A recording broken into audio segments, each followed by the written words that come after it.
President Trump declares a state of emergency over the threat from foreign adversaries and the companies they control. And yes, Huawei, he's looking at you. Dutch intelligence is said to be investigating the possibility of backdoors in telecommunications networks. Concerns about spyware proliferation rise. Cipher stunting is observed in the wild. Heightened security keys are spoofable. Meaconing airlines. And misconfigurations expose PII in Russia.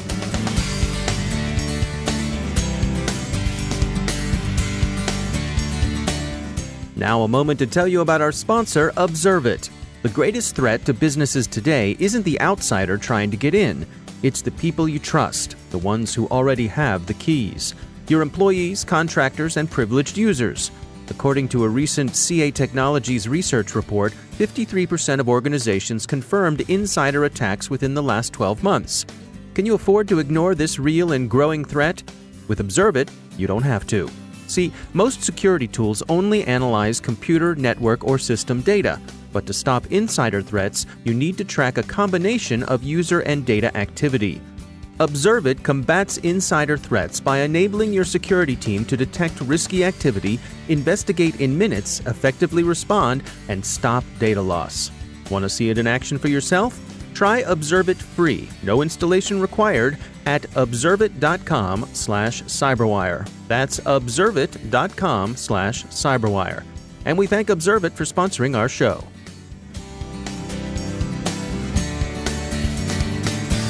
From the CyberWire studios at Data Tribe, I'm Dave Bittner with your CyberWire summary for Thursday, May 16, 2019. U.S. President Trump yesterday issued an executive order declaring a national emergency with respect to the threat foreign adversaries pose to U.S. technology infrastructure. Authority to issue the order comes from the International Emergency Economic Powers Act. The executive order opens the way to banning the use of products and services produced by companies effectively under the control of such adversaries. The Secretary of Commerce will take the lead in determining where such threats to national security lie and will do so in consultation with other agencies as appropriate. The Secretary of Commerce is charged with developing rules or regulations to implement the order within 150 days. Commerce has already said it will add Huawei and 70 of its affiliates to an entity list of organizations to be banned under the executive order. Huawei knows that it's the company of interest here. American authorities haven't been at all coy over the past year, and Huawei has responded with a mixture of honey and vinegar. It's innocent, The Guardian reports the company saying, and it will sign agreements to convince skeptical governments that its products represent no threat.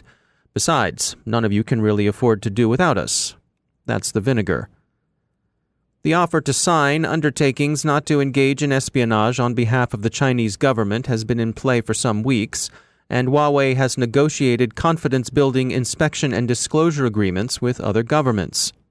These haven't always proceeded entirely happily. In the U.S., for example, the Huawei Cybersecurity Evaluation Center in Banbury, the HCSEC, was established to inspect Huawei kit inbound to Britain. GCHQ, which monitors the British end of things, said earlier this year that Huawei had been unreliable and slipshod in addressing security issues raised by the HCSEC, and that, moreover, the company's security was simply sloppy from an engineering point of view. Those who bet on form will note T-Mobile's experience with Huawei's willingness to adhere to agreements that would protect IP. That experience was not a good one. As we learned 2 weeks ago at the Global Cyber Innovation Summit, Huawei not only continued to steal IP after signing agreements not to do so, but the company even incentivized employees to snoop on partners' trade secrets. Huawei's case also isn't helped by reports that the Netherlands General Intelligence and Security Service is investigating what it believes may be an espionage backdoor the company insinuated into Dutch commercial telecommunications networks. The intelligence agency isn't speaking publicly, but the Dutch news outlet Volkskrant says it has sources close to the inquiry who've confirmed that an investigation is ongoing. The General Intelligence and Security Service has expressed skepticism of Huawei in the past. Why are Chinese firms targets? There are 3 other big adversaries the U.S. has: Russia, Iran, and North Korea. But China is a major trading partner, and China makes things people actually want to buy. Russia and Iran don't offer much apart from oil, the value of which increasing U.S. production has undercut. And North Korea, of course, offers nothing much at all. The Telegraph reports that NSO Group's ownership says it will investigate how Pegasus became the payload in a WhatsApp exploit and promises transparency and more due diligence with respect to its customers. Novel Pina Capital, the British private equity fund that has a significant stake in NSO Group, says it's determined to ensure that NSO products like Pegasus aren't abused. DNS, the domain name system, is one of the foundational underpinnings of the Internet, translating domain names to IP addresses so users can reach online resources thereafter.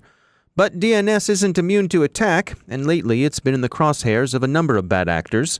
Kris Beevers is CEO at NS1, a provider of managed and private DNS services. The biggest threats are hijacking and poisoning attacks that are about taking over your domain, or DDoS attacks that are about disabling your domain and keeping your application offline. Few essential best practices that have emerged around DDoS in particular.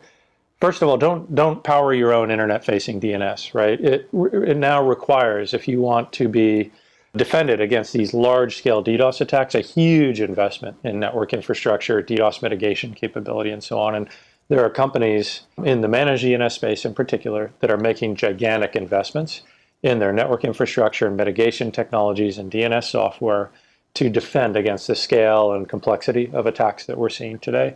So work with them because they are making these investments on your behalf. Another important thing around DDoS is redundancy. 4 or 5 years ago, what we saw is most domains on the internet were what we would call singly homed. They lived on a single vendor's set of DNS name servers. The problem with that is if the vendor comes under a major attack or has some other kind of network issue, it takes your domain offline. And the best practice that emerged was work with multiple vendors or multiple DNS networks at any one time to service your domain in an active fashion so that if one of them comes under some big attack, the other one picks up the slack. The DNS protocol is designed for this purpose or to work seamlessly in this way. And the technology to do this has improved pretty dramatically in the past couple of years since the big well-known attacks that have happened.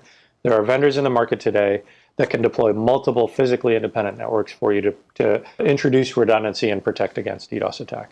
Another basic best practice that has emerged is sign your domains. Use DNSSEC.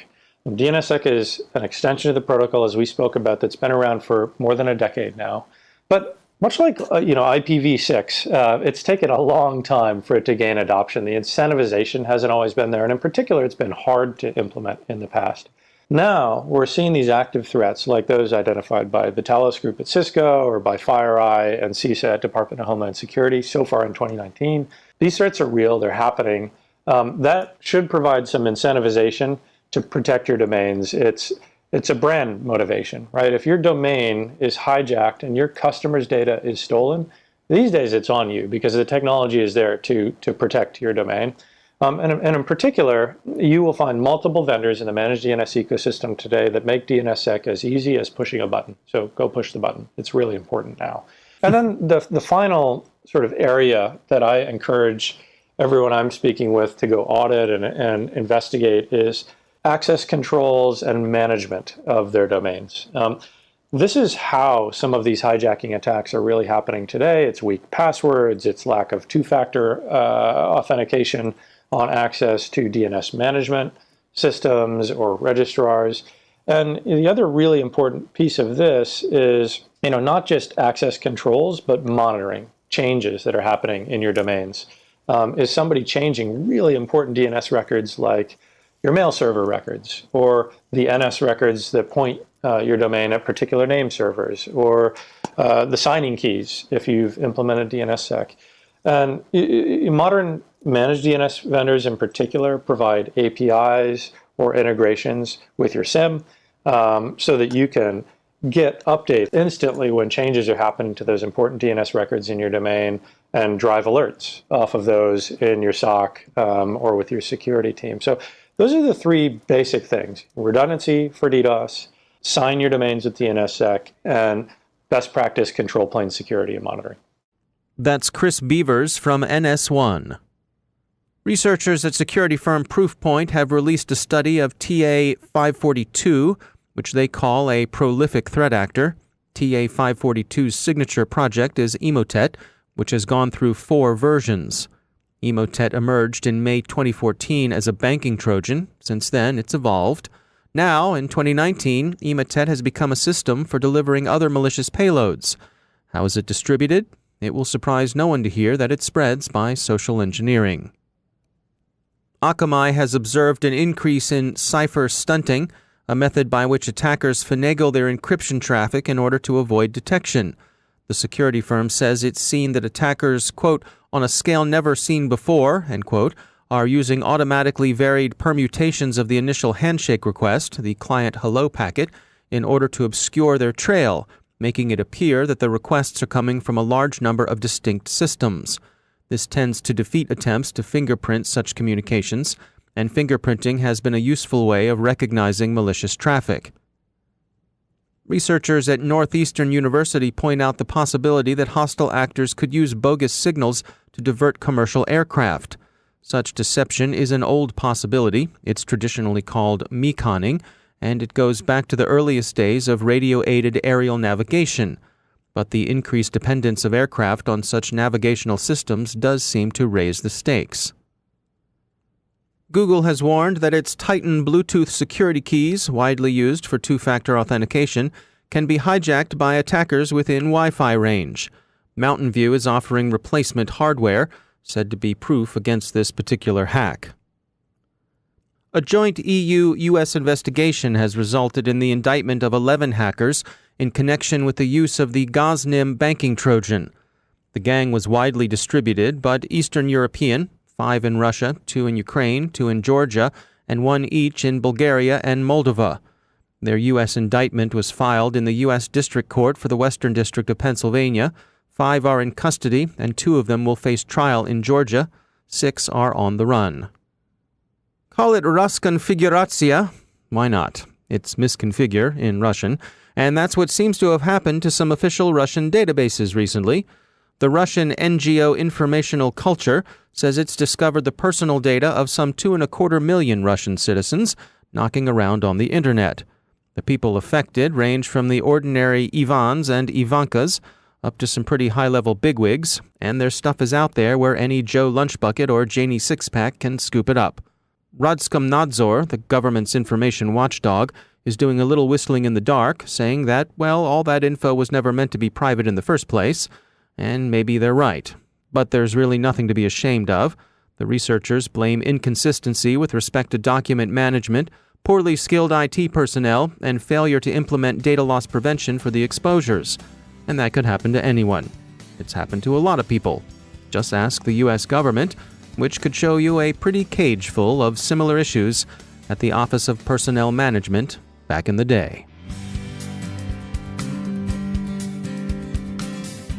Now a moment to tell you about our sponsor, ThreatConnect. Designed by analysts but built for the entire team, ThreatConnect's intelligence-driven security operations platform is the only solution available today with intelligence, automation, analytics, and workflows in a single platform. Every day, organizations worldwide use ThreatConnect as the center of their security operations to detect, respond, remediate, and automate. With all of your knowledge in one place, enhanced by intelligence, enriched with analytics, driven by workflows, you'll dramatically improve the effectiveness of every member of the team. Want to learn more? Check out their newest ebook, SOAR Platforms. Everything you need to know about security, orchestration, automation, and response. The book talks about intelligence-driven orchestration, decreasing time to response and remediation with SOAR, and ends with a checklist for a complete SOAR solution. Download it at threatconnect.com/cyberwire. That's threatconnect.com/cyberwire. And we thank ThreatConnect for sponsoring our show.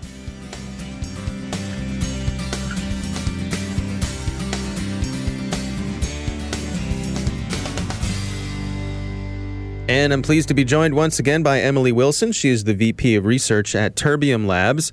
Emily, great to have you back. We had this story come by recently from the folks over at Cisco's Talos unit about work they had done exposing groups on Facebook that were doing shady stuff out in the open. When I saw this story, I thought, well, I have to talk to Emily about this because in my mind, these are the sorts of things that I would expect to be happening on the dark web, but I was surprised to see them out there in the open like this. What's your take? When I first started doing dark web work, I was stunned to see how blatantly and how openly some of these criminal markets and some of these criminal groups operate. We have people who are leaking stolen data via Twitter. We have people who are operating crime groups on Facebook. Even these carding markets we've talked about before, these specialized markets where people are selling stolen payment cards. I've seen these operating on .coms and .orgs. I think hiding in plain sight is generous. These people are operating very blatantly, which speaks to the lack of consequences in many cases. Yeah, one of the points that they made in their research here was that in particular, these Facebook groups were going after the less sophisticated users. They were selling tools that were easy to use. Fraudsters are in business to make money. Cyber criminals are in business, ultimately, one way or another, to make money. And so you have to ask yourself, where can I pick up market share? Where can I go and find new customers for my business? Where are my customers living and working and breathing? If we take away all of the nuance and the spookiness that we tend to hear around some of these criminal groups, and remember that they are people just like us, they are us, operating businesses with the intention of getting as much profit as they can while they can, then this makes sense. You're going to go where the people are. You're going to get all of the younger people on Facebook who are looking to make money and turn a profit quickly and maybe don't care too much if it's unscrupulous. One of the fascinating things I saw in their research here was that the way that the algorithms work on Facebook in terms of recommending things, you could imagine a teenager going to look for cheats on Fortnite, and the algorithm gets spun up and says, "Hey, we see you're interested in cheats on Fortnite. How do you feel about stolen credit cards?" It's exactly like that. That's a hypothetical, but I think that's a very representative hypothetical. Like that's the ease of access we're talking about here.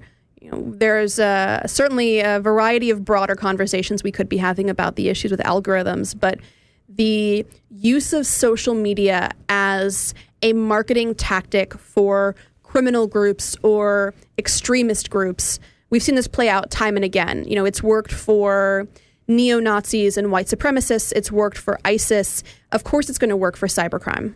Well, I mean, to their credit, the folks at Facebook were very responsive when Cisco's Talos Group reached out to them and shut down many of these sites. But I guess we fall into that mode where it just becomes a game of whack-a-mole.